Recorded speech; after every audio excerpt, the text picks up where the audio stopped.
Por casi 200 años, la fotografía ha contado la historia de Estados Unidos, desde los primeros daguerrotipos franceses en 1839 hasta las populares impresiones de Kodak. 50 años después, las imágenes de los primeros Estados Unidos florecieron, ya que las fotos que mostraban el desarrollo estadounidense dominaron la escena.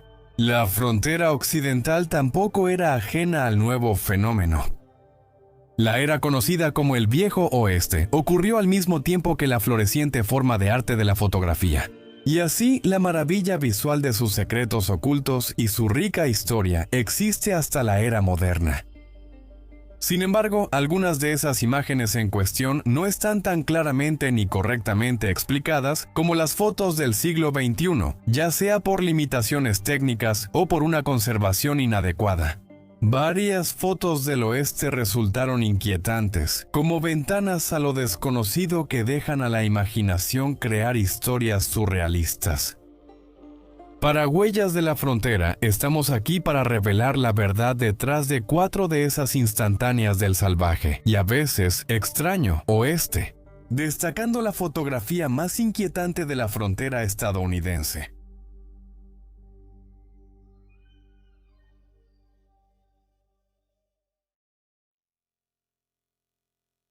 La primera foto muestra a una mujer anónima con un disfraz antiguo blanco, un vestido de moda femenina victoriana.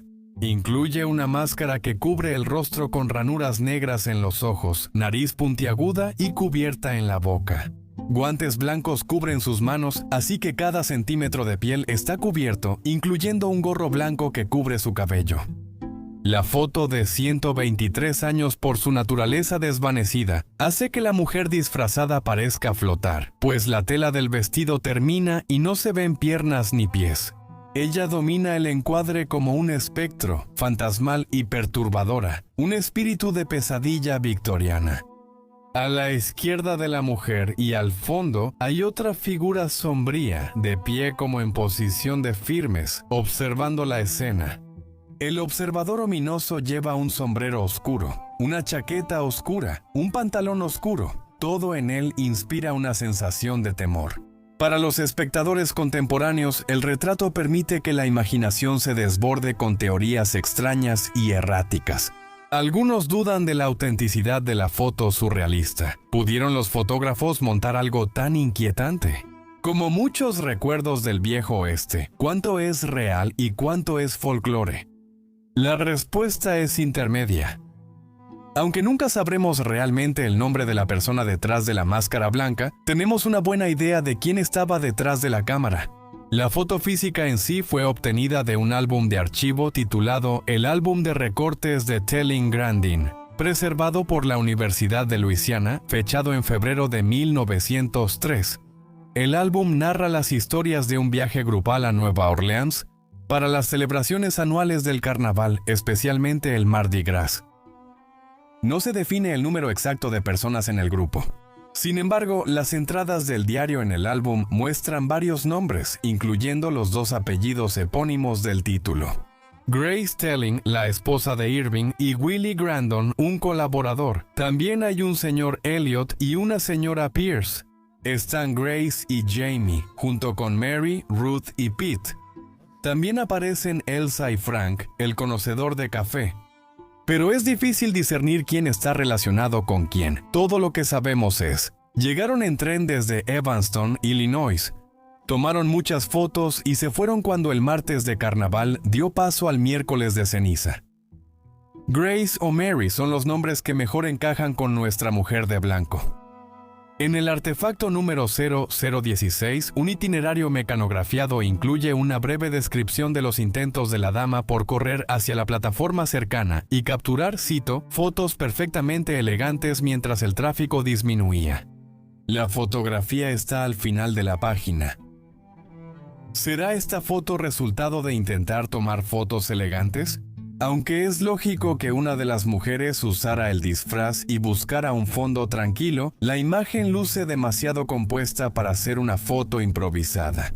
La falta de desenfoque de movimiento genera escepticismo, sobre todo por la figura sombría inmóvil. ¿Por qué tantas familias del Medio Oeste visitan el país del Bayou para el carnaval? Entre 1850 y 1910, la frontera occidental se desarrolló con la expansión del ferrocarril de Estados Unidos, uniendo costas y ciudades mediante miles de millas de vías. La gente de Chicago podría interesarse en las festividades de Mardi Gras en 1903, especialmente considerando su comprensión de las expectativas culturales. Durante este periodo, el carnaval tenía tres estratos principales. Sociedades secretas que involucraban disfraces coloridos, si no es que grotescos, usados en desfiles elaboradamente organizados. Los asistentes buscaban las apariencias sugerentes y aterradoras de las máscaras inspiradas en antiguas normas culturales de las comunidades rurales cajún. La tradición de enmascararse era profunda, con un surrealismo inquietante como regla, no como excepción. Por ejemplo, ciertos estilos de disfraces se remontan al periodo medieval de Europa. Aunque estos disfraces llegaron en la era prelatina de las costumbres de enmascaramiento, el vestuario estaba destinado a repeler a los espíritus malignos, invirtiendo las jerarquías sociales de la época y permitiendo a la gente un poco de anonimato. Durante los siguientes siglos, y a lo largo de un viaje tanto transatlántico como transamericano, las tradiciones cajún fueron adoptadas. El sombrero cónico de malla de alambre, las pantallas pintadas como esqueletos, demonios o bestias míticas, y los moldes de papel maché hacían que verlos fuera especialmente incómodo. Pero ese era el punto. Era posible cruzar barreras de clase, burlarse y hacer travesuras públicas. Cuanto mejor la máscara, más misterioso el disfraz. A mediados del siglo XIX, los disfraces de monstruos y demonios absurdos dominaban las calles. Festivales, desfiles de híbridos humano-animales y disfraces de cambio de género en las calles. Un escritor en 1835 describió el Mardi Gras local como diabólico y las máscaras como horribles. Había cierta autoconciencia en tiempo real. Para crear disfraces tan elaborados, la gente los fabricaba con estructuras de alambre, lienzo pintado, telas gruesas y fibrosas y el ya mencionado papel maché.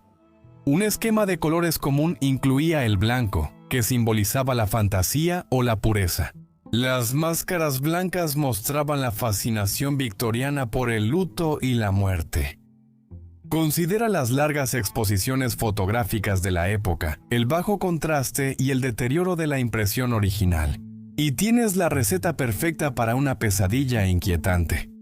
Con la modernización del país, los desfiles de Mardi Gras y el carnaval en Estados Unidos también se modernizaron. Los elementos visuales efímeros de las calles evolucionaron hacia estilos más lúdicos y decorativos. Las normas culturales impulsaron nuevas estéticas y, como muchas tradiciones, avanzaron hacia el futuro. Aunque los orígenes de la mujer del Mardi Gras no son tan misteriosos, ha capturado la imaginación y los temores de la gente moderna. Ya sea la sensación de temor al mirar las cuencas vacías de los ojos de la máscara, o la sensación de ser observado por la figura secundaria y sombría, que probablemente no sea más que un espectador inocente, sigue siendo un ejemplo puro de la ambigüedad victoriana antigua capturada en cámara, dejada para que nuestras mentes curiosas llenen esos inquietantes espacios vacíos.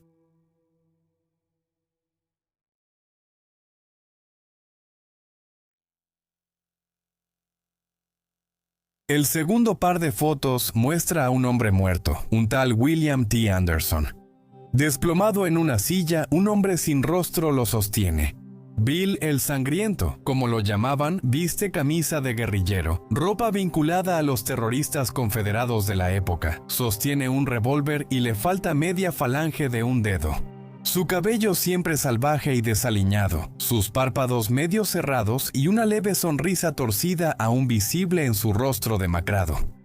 Las imágenes se ven más o menos como los típicos retratos post-mortem del siglo XIX, hasta que te das cuenta de que ves a uno de los asesinos más sádicos y sanguinarios de la historia de Estados Unidos, que disfrutaba la violencia.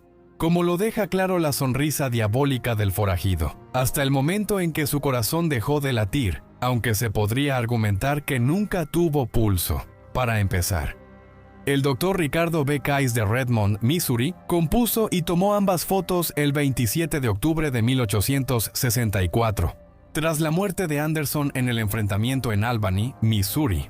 Su cuerpo fue recogido por el Ejército de la Unión, llevado 90 millas al sur y exhibido con orgullo por el centro de Richmond.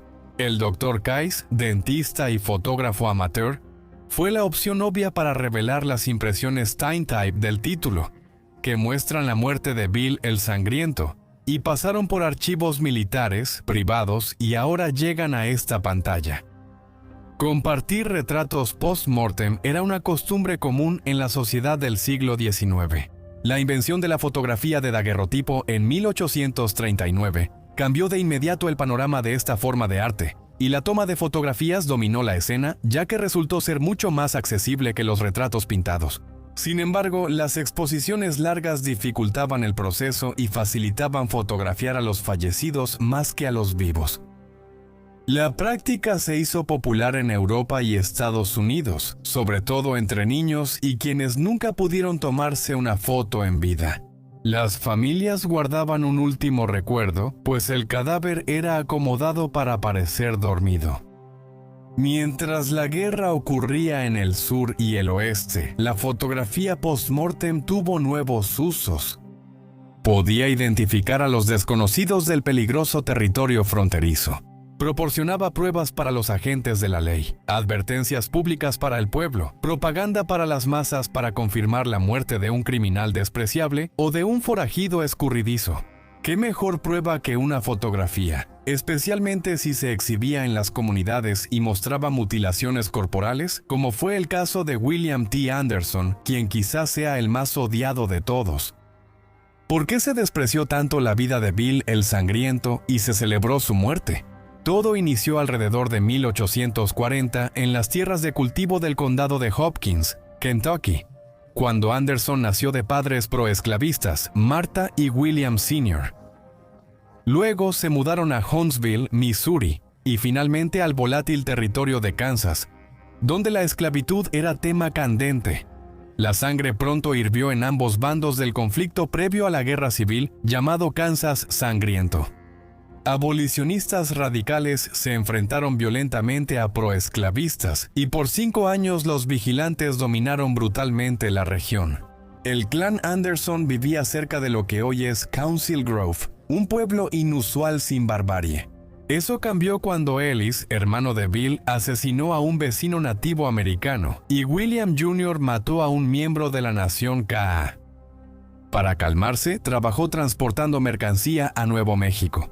Después de no regresar con la mercancía adecuada, Anderson fue despedido y decidió probar suerte en Missouri. Comercio de caballos, y donde había comercio de caballos, había robo de caballos, una industria con la que Bill Sangriento se sentía demasiado familiarizado. Después de una pausa temporal para intentar unirse a las filas confederadas, él y sus compatriotas se hicieron de un nombre propio a través de las fronteras de Kansas y Missouri.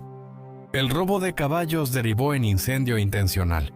El incendio premeditado pronto llevó a asesinato en primer grado, terrorismo, mutilación, ejecuciones y un terror absoluto, características de las bandas guerrilleras que Anderson comandó.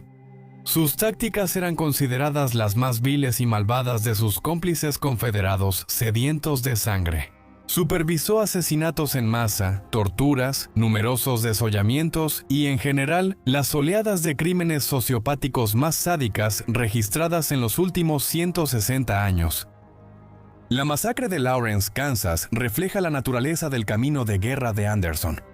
Tras unirse al infame William Quantrill y su grupo de guerrilleros, la banda inició una campaña en el condado de Douglas el 21 de agosto de 1863. Lawrence fue durante mucho tiempo centro del pensamiento abolicionista y refugio de los Jayhawks que imponían su propia justicia. Quantrill y compañía aprovecharon la oportunidad y mataron a 160 hombres, dejando huérfanos a 250 niños y viudas a 80 esposas. La mayor parte de la ciudad fue destruida en cuestión de horas. Después ocurrió la masacre de Centralia. El 27 de septiembre de 1864, la banda de Bill el Sangriento emboscó un depósito de trenes de la Unión cerca de Centralia, Missouri, tras abordar un tren con soldados de la Unión. Al volver a casa, los guerrilleros tomaron un rehén y mutilaron al resto.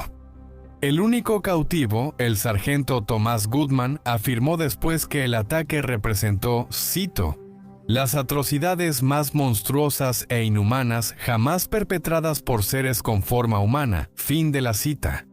Las motivaciones del villano, acertadamente llamado Bill el Sangriento, son muy debatidas. Muchos afirman que era un confederado probado y verdadero. Su familia no estuvo en la esclavitud, pero él mató por quienes sí participaron. Otros creen que Anderson era un reaccionario, impulsado a saquear y cometer homicidios por la sospechosa muerte de su hermana bajo la vigilancia de soldados de la Unión. Sea cual fuere la razón, los soldados de Azul del Norte y Oeste no querían soportar el infierno eternamente tras el saqueo de Glasgow, Missouri, y los asesinatos de unionistas. En octubre del 64, los federales enviaron al teniente coronel Samuel P. Cox en una cacería táctica. Habían quedado atrás los días de combatir a los guerrilleros con soldados inexpertos. El ejército de la Unión envió 150 tiradores expertos y tras recibir información de un habitante de Glasgow, interceptaron a los asaltantes de Anderson al este de Kansas City.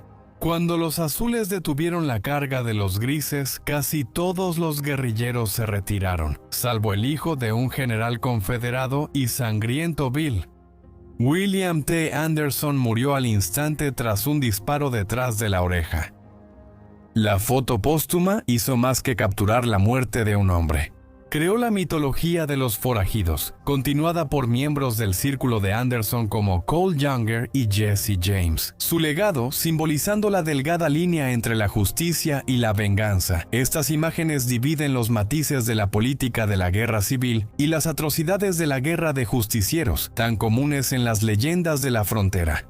La hipérbole sobre la última aparición de Bloody Bill parece un cuento macabro de cadáver viviente, pero su papel en la narrativa del Viejo Oeste tiene raíces temáticas más profundas.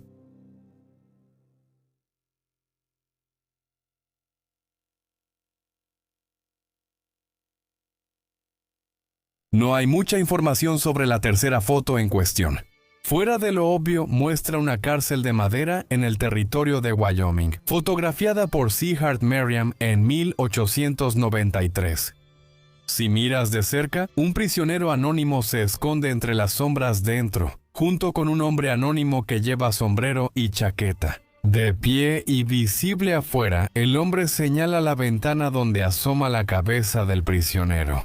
En el lado opuesto, un rifle está recargado contra la pared de la cárcel, junto a un caballo anónimo, que parece mirar directamente al camarógrafo. El corazón del misterio está en la ambigüedad de la foto. No sabemos los nombres de nadie, ni los roles de nadie, ni el lugar de origen de nadie. Ni siquiera sabemos el nombre del pueblo. Esto fue lo que conmovió. La exposición. El tiempo hizo que el rostro del prisionero se viera borroso, y la posición del caballo agrega un testigo desconcertante a la escena. Como resultado, la foto juega con la imaginación de muchas maneras inquietantes, obligándonos a hacernos preguntas imposibles. ¿Ese hombre afuera es el agente que capturó al prisionero y presume su arresto más reciente? ¿O qué le pasó al prisionero y sobrevivió hasta el día siguiente? ¿Había otros prisioneros en la prisión? Y de ser así, ¿cuáles eran las condiciones? ¿Cómo eran? Mira a Hart. Merriam, el fotógrafo responsable, habría sido la fuente perfecta para obtener respuestas, pero nunca ofreció mucha explicación en los días, semanas o años posteriores. Merriam fue científico y naturalista del gobierno federal, acompañando varias expediciones del Departamento del Interior en la frontera occidental. Eso los llevó al pueblo sin nombre de Wyoming en 1893, solo 3 años después de su admisión en la Unión. Aunque no había itinerario ni notas de campo sobre la foto, el Archivo Nacional la conservó. Quedó entre varias fotografías que muestran el mundo natural de territorios inexplorados. Otras fotos de la serie documentaban inadvertidamente instituciones similares, como cárceles, puestos de comercio o cantinas, fuera de lo común. Así creó un portafolio fragmentado de la vida diaria mediante arte visual. Cárceles como este artefacto anónimo de Wyoming fueron clave en el surgimiento de asentamientos en el oeste para muchos pueblos fronterizos. Las cárceles solían ser de las primeras estructuras cívicas, construidas tras el salón, la tienda general o la iglesia. En ciertos sitios, la cárcel era solo una celda con barrotes junto al juzgado. Tener una celda de cárcel en un pueblo pequeño ofrecía servicios esenciales. Primero que nada, afirmaba el poder de la ley. La imagen del encarcelamiento desalentaba la violencia y el desorden. Los campamentos pasaron de ser transitorios a comunidades estables, y nadie quería fundar un pueblo siendo tolerante con la delincuencia y los criminales al acecho. Antes de las cárceles prefabricadas, los campamentos con poco espacio ataban a los prisioneros a un poste de telégrafo con una cadena, o los asentamientos con árboles fuertes en suelos blandos podían cavar una fosa como cárcel. Billy el niño una vez se encontró en una cárcel subterránea debajo de un edificio en Lake Lincoln, Nuevo México, encerrado por una trampilla junto a otros estafadores esposados. Al desarrollarse el oeste, las cárceles cambiaron en tamaño y diseño. La mayoría de las cárceles tenían de 1 a 4 habitaciones en una sola estructura de 4 paredes. Los mayores sistemas de encarcelamiento estaban solo en cabeceras de condado o ciudades en crecimiento. Helena, Montana, afirma tener una de las cárceles más grandes y famosas del Viejo Oeste. Construido en 1874, el edificio de ladrillo tenía dormitorios y un salón de ejercicios para los guardias de turno. La mayoría de las cárceles del oeste eran similares a la de la foto principal. Construidas de césped o madera y a una fracción del costo, las cárceles naturales se levantaban rápidamente y se construían como los almacenes de la región. Muchas se alzaron a mano, resistentes pero vulnerables al fuego o intentos de escape. Más adelante, las cárceles también se adaptaron a estructuras con armazón. Con el desarrollo de la frontera, mejoró la arquitectura carcelaria. La piedra y el ladrillo sustituyeron la madera, siempre que el financiero tuviera dinero y materiales disponibles.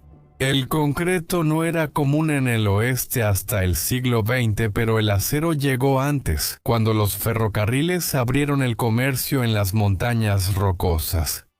Nuestro sujeto en la cárcel de Wyoming probablemente sentía lo mismo que muchos acusados atrapados en una celda del Viejo Oeste. Las condiciones interiores eran casi espartanas, carecían de plomería, electricidad, calefacción, ventilación, todo eso. Un convicto tendría suerte si le daban un balde para los desechos. Las literas no eran más que tablones de madera. ¿El colchón? ¿Cuál colchón? El suelo estaba cubierto de tierra, mugre y los excrementos de los hombres que no tenían la suerte de tener un balde. Pero los más afortunados de todos eran los bandidos que, literalmente, se salieron con la suya. Los prisioneros que encontraron una grieta en la seguridad y escaparon sin ser detectados. Aunque las cárceles fronterizas no siempre tenían ventanas, si no había un guardia nocturno al principio, no importaba. Las autoridades cerraban las celdas y se iban a casa por la noche, pues los pequeños asentamientos rara vez podían costear alojamiento para el alguacil que evitaba fugas. En Wyoming y otros lugares, la gente arañaba paredes o quitaba tablas. Si la construcción era mala y la estructura endeble, 1 o 2 hombres promedio podían levantar y tumbar una pared de la cárcel de madera. Antes de que la ley llegara a las regiones ganaderas, los varones y rancheros podían evitar un arresto amenazando con destruir el lugar si detenían a su trabajador, fuera justo o no. A veces, un alguacil y sus ayudantes no podían enfrentar a un poderoso grupo ganadero ni ante linchamientos. Por eso las actividades en la cárcel le daban el salvaje al Viejo Oeste. Lo que nos hace preguntarnos si la cárcel y sus misteriosos hombres en esa ilustración de 1893 fueron uno de esos contribuyentes al legado de los conflictos fronterizos.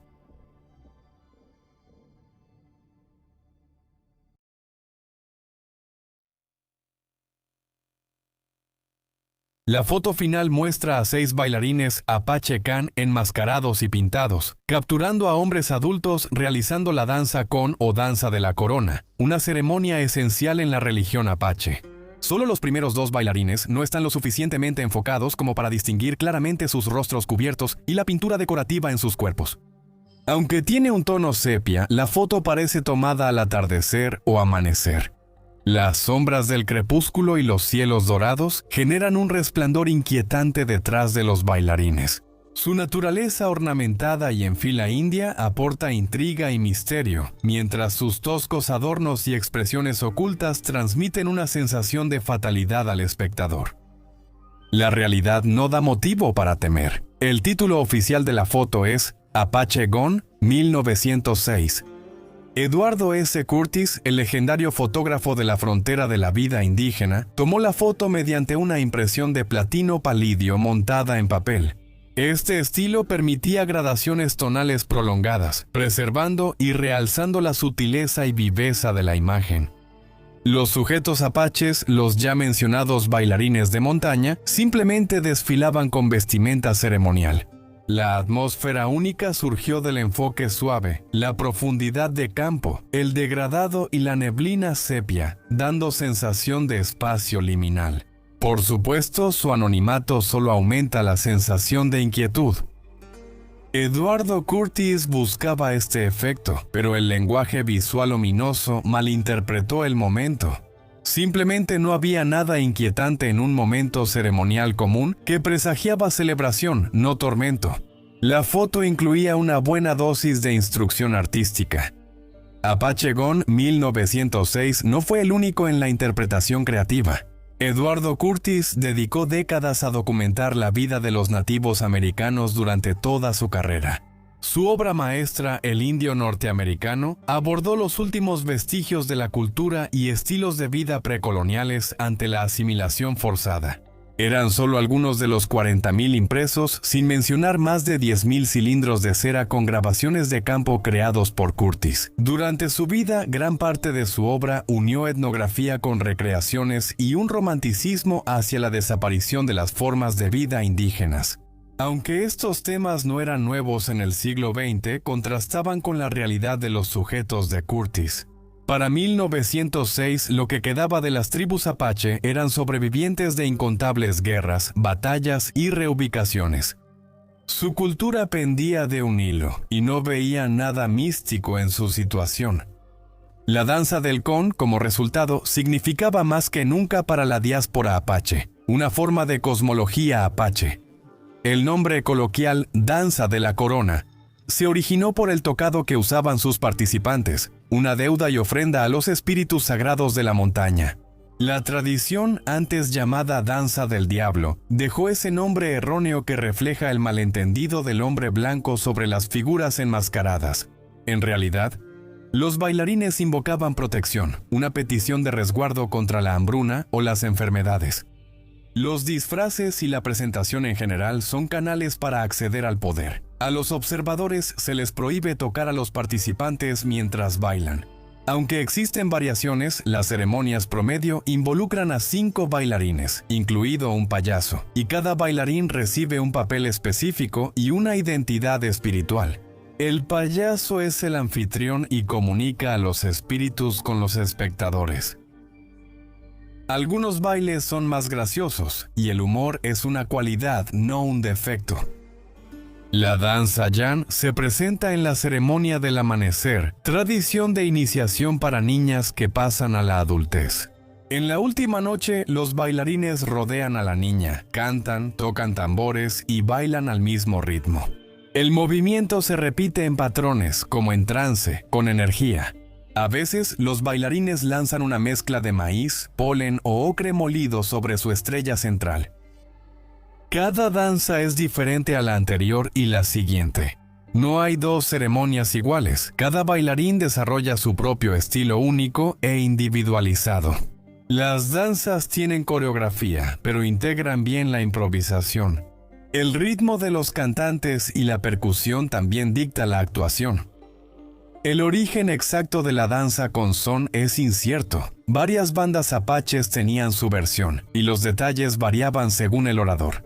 El folclore se escuchaba en invierno o la noche previa a una ceremonia, si el clima lo permitía. A medida que el siglo XIX dio paso al siglo XX, la danza con se realizaba cada vez menos en la frontera.